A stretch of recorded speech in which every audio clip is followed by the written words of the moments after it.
చూస్తే విభజన కంటే తిరిగి కోలుకునే సమయంలో విధ్వంసం. ప్రజా వేదిక ఇప్పుడే అచ్చెన్నాయుడు గారు చాలా ఎమోషనల్గా చెప్పారు. ప్రజా వేదికతో ఆ మీటింగ్లో అక్కడ కూర్చొని అక్కడి నుంచి కలెక్టర్స్ మీటింగ్ పెట్టి ఈరోజే దీన్ని కూలగొడతానని చెప్పి కూలగొట్టించారంటే ఎంత కిరాచకమో మనందరం గుర్తుపెట్టుకోవాల్సిన అవసరం ఉంది. ఇబ్బందుల్లో ఉన్న రాష్ట్రాన్ని దివాళా తీయించారు. అన్ని వ్యవస్థల్ని కుప్పగూల్చారు. నిన్న ఈరోజు మీరు మాట్లాడారు. కేంద్రం నిధుల్ని డైవర్ట్ చేశారు. పథకాలు నిర్వీర్యం చేశారు. ఎవరన్నా పెట్టుబడులు పెడతామంటే తరిమేసే పరిస్థితికి వచ్చారు. మళ్ళీ తిరిగి రామని చెప్పారు. ఈ రాష్ట్రానికి రామని చెప్పే పరిస్థితికి వచ్చారు. ఆంధ్రప్రదేశ్ బ్రాండ్ అంతా దెబ్బతినే పరిస్థితికి వచ్చింది. ప్రజల్లో భయం.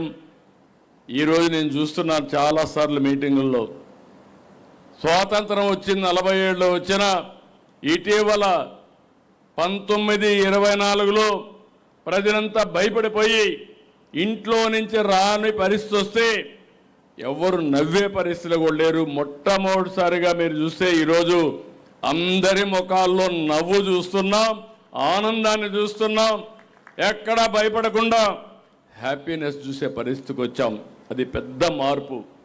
దీనికి కారణం మనం గుర్తుపెట్టుకోవాల్సింది, ఈరోజు మనం ఇక్కడ కూడా మాట్లాడుకోవాల్సిన అవసరం ఉంది. సరైన సమయంలో సరైన నిర్ణయం తీసుకున్నాం. ఆ రోజు జనసేన పవన్ కళ్యాణ్ గారు నేను మనస్ఫూర్తిగా అభినందిస్తున్నా. దానికి కారణం ఇప్పటికి కూడా ఏమాత్రం ఆలోచించకుండా సంఘీభావాన్ని ఎప్పటికప్పుడు తెలియజేస్తున్నారు. దీనివల్ల ఒక సుస్థిరత వచ్చింది, స్టెబిలిటీ వచ్చింది.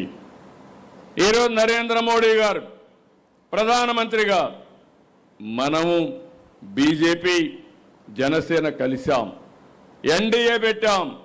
చాలామంది అన్నారు ఓట్లు తగ్గతాయన్నారు. కానీ నేను ఒకే మాట చెప్పాను, కాదు మీరే చూస్తారని చెప్పి చరిత్రలో ఎప్పుడూ జరగని విధంగా 164 సీట్లు 94% సీట్లు గెలిపించిన ఘనత తెలుగు ప్రజానీకాందని చెప్పి కూడా నేను మీకు తెలియజేస్తున్నా. ఈరోజు మోడీ గారు అయితే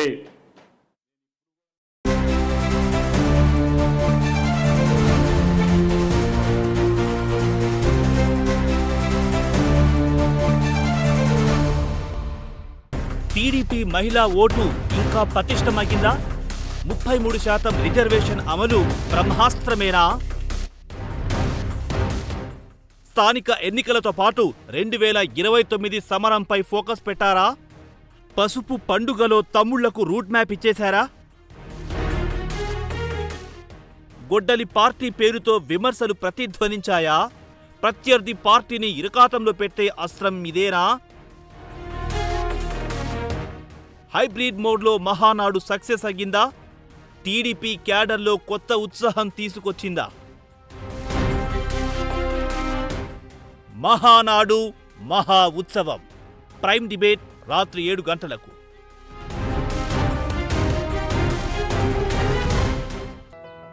ఓసారి అమ్మలోని అనురాగంలో, మరోసారి పెద్దవాళ్ల ప్రేమలో, ఒక్కోసారి మైదానంలో, మరొక్కసారి స్నేహితుల మధ్యన. 10 రూపాయల నాణ్యం ఒక్కటే, కానీ రూపాలు అనేకం. అందుకే 10 రూపాయలు ఇంకా ఇతర నాణాలు చెలామణిలో ఉంటాయి. వాటిని సంకోచించకుండా స్వీకరించండి. ఆర్బీఐ అంటుంది. విషయాలు తెలుసుకోండి, జాగరూకంగా ఉండండి.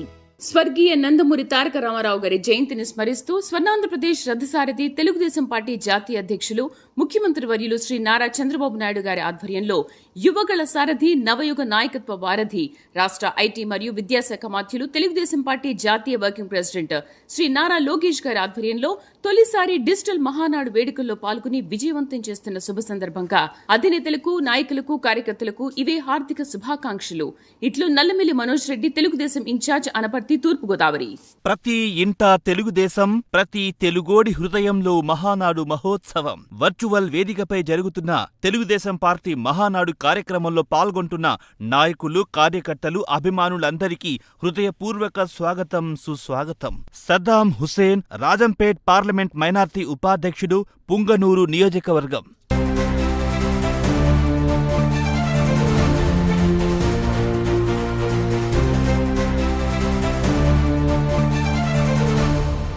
దోహదం చేశారని చెప్పి కూడా నేను మీకు తెలియజేస్తున్నా. అయితే సెంటర్ సపోర్ట్ ఒకటే చాలదు. ఎవరు సపోర్ట్ చేసినా మీరు గుర్తుపెట్టుకోవాలి, మనం కూడా 29 రాష్ట్రాలు, 30 రాష్ట్రాలు ఉన్నాయి. చెన్నై పెద్దవన్నీ కలిపిగా ఎక్కువ ఉన్నాయి. ఈ సందర్భంగా మనం ఒకసారి ఆలోచిస్తే మన కాళ్లపైన మనం నిలబడుకోవాలి. ఒక పక్క సంక్షేమం ఇవ్వాలి, ఒక పక్క అభివృద్ధి చేయాలి, సంపద సృష్టించాలి.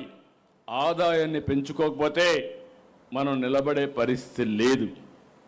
అందుకే పాలనా యంత్రాంగాన్ని ప్రక్షాళన చేశాం.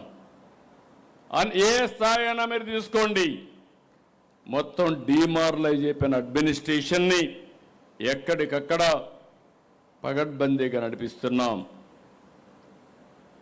ఈరోజు మీరు కలెక్టర్స్ కాన్ఫరెన్స్ చూశారు, 3 నెలలకు ఒకసారి పెడుతున్నా. అనేక రివ్యూలు మీటింగ్లు పెట్టాం. ఇంకో పక్క క్యాబినెట్ 10 రోజులకు ఒకసారి పెడుతున్నాం, నెలకు 2 సార్లు పెడుతున్నాం, నెలకు ఒకసారి SIPB పెడుతున్నాం. ఇంకొక పక్కన జిల్లాలకు కూడా వెళ్ళి ఏం జరుగుతుందో చూస్తున్నా. ఈరోజు పేదల సేవలో పట్టాదారు పాస్ పుస్తకాల పంపిణీ, స్వచ్ఛాంధ్ర, సంజీవని ఇలాంటివన్నిటి కూడా జిల్లాలకు వచ్చాం. ఇన్ని చేసుకుంటూ స్టెప్ బై స్టెప్ బిల్డప్ చేస్తున్నాం.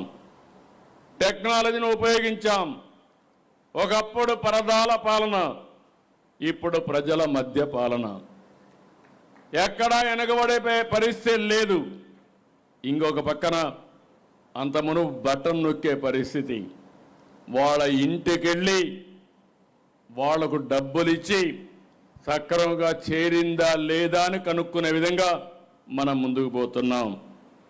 ఇంకొక పక్క సీఎం అనే వ్యక్తి పెత్తందారుగా ఉండడానికి వీల్లేదు, అదే జరిగింది. నేను నమ్మేది సీఎం అంటే కామన్ మ్యాన్.